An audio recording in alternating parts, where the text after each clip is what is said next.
Hi friend, मैं जितेंद्र सिंह और आप देख रहे हैं जितेंद्र 360। गाइस, आज का मेरा टॉपिक है बुरी शिक्षा का बुरा फल। आज मैं आपके लिए स्टोरी लेकर आया हूँ। हिंदी स्टोरी है, ये काफ़ी अच्छा है। आइए इसको हम पढ़ते हैं। बने रहिए मेरे वीडियो में, जाइए मत कहीं। किसी नगर में दानी नामक व्यापारी रहता था। उसका काम नाम के एकदम विपरीत था, अर्थात न तो वह स्वयं दान देता था और न ही अपने परिवारों को दान करने देता था। जब कोई भी साधु उसके दहलीज पर खड़ा हो भीख मांगता तो वह कह देता आगे बढ़ो, और वह इतना सा वाक्य कह टाल देता था। दानी या धर्मी तो था ही नहीं, हाँ वह अधर्म अवश्य करता था। उसकी किराने की दुकान थी। वह जो भी सामग्री बेचता उसमें मिलावट करके ही बेचता था। मिलावट का कार्य एक अकेला करे ऐसी बात नहीं थी, अपितु वह अपने परिवार वालों को भी मिलावट करके सामग्री बेचने के लिए प्रोत्साहित करता था। लोग अशुद्ध सामग्री खरीद कर ले जाते और अक्सर बीमार रहते थे। दानी के पुत्र का नाम था धनेश। वह अक्सर पूछ बैठता, पिताजी आप मिलावट क्यों करते हैं? इस पर दानी कह देता, बेटा शुद्ध सामग्री हानिकारक होती है, इसीलिए मिलावट करके बेचता हूँ।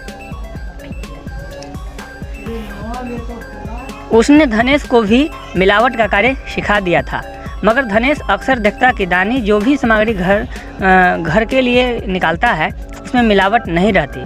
धनेश सोचता कि इससे तो हम बीमार पड़ जाएंगे। वह मिलावट कर देता था। इसकी जानकारी न ही दानी को हो पाती थी न ही पत्नी को।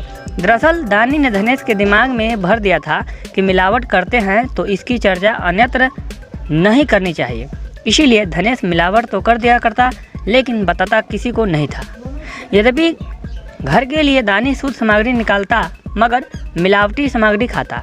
उसे इसका अनुभव अवश्य होता कि खाद्य सामग्रियों में मिलावट हुई है, मगर पूछ नहीं पाता था, क्योंकि उसे विश्वास नहीं था कि उसके खाने की वस्तु में भी मिलावट की गई है। इसी कारण एक दिन दानी इतना बीमार पड़ गया कि खाट से उठना तक मुश्किल हो गया। अब वह खाट में ही परे परे भोजन करता, दूध पीता। अक्सर दूध देने की जिम्मेदारी धनेश पर आ जाती। वह देखता जो दूध माँ ने पिता के लिए दिया है वह शुद्ध है, अर्थात उसमें मिलावट नहीं की गई है। वह सोचता कि यदि पिताजी को शुद्ध दूध दे दिया तो वे और अधिक बीमार हो जाएंगे। इस विचार के साथ वह आधा दूध स्वयं पी जाता और आधे दूध में पानी मिलाकर दानी को दे देता। दानी दूध पीता तो अनुभव अवश्य होता कि इसमें पानी अधिक मात्रा में मिला है, मगर तत्काल इसमें असहमत भी हो जाता, क्योंकि दूध घर का होता था। तब पानी मिलाने का प्रश्न ही नहीं उठता था। मगर उसे संदेह हो गया। एक दिन उसके दूध पीने का समय हुआ तो उसने खिड़की से पुत्र का काम देखा तो दंग रह गया। पुत्र आधा दूध तो पी गया और आधे में पानी मिलाकर पिता के पास आया। उसने दानी को थमा दिया। दानी ने कहा, बेटा धनेश क्या घर में और दूध नहीं है? क्यों नहीं, पूरा 5 किलो दूध और रखा है। धनेश का उत्तर था, फिर तुमने उसमें से दूध पीने के बदले मेरा दूध पीकर उसमें पानी क्यों मिलाया? आप ही तो कहते हैं शुद्ध सामग्री हानिकारक होती है, मगर मम्मी आपके दूध में पानी नहीं मिलाती थी। मैंने सोचा आपको शुद्ध दूध देने से आपकी बीमारी और बढ़ेगी। बीमारी ना बढ़े यह सोचकर मैंने मिलावट करके देना उचित समझा। बुरी शिक्षा का परिणाम दानी ने देखा।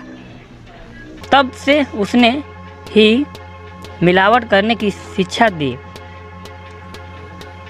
अपितु मिलावट से होने वाली हानियाँ भी गिनाने लगा। इतना ही नहीं, वह अब जो भी दहलीज पर आता उन्हें भोजन अवश्य देता। वह भी शुद्ध हो गया। फ्रेंड्स, आपने देखा कि कैसे एक बुरे शिक्षा का बुरा फल इसमें स्टोरी है।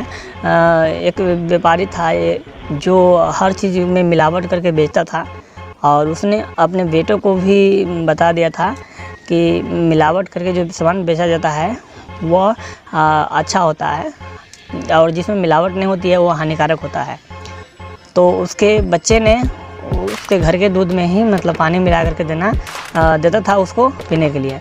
तो एक रोज़ जब उसने खिड़की से देखा तब उसने अपने बेटा से पूछा, तो बेटा बताया कि पिताजी आप ही तो कहते हैं कि जिस चीज़ में मिलावट नहीं होती है वो हानिकारक होता है, यानी कि शुद्ध चीज़ हानिकारक होता है।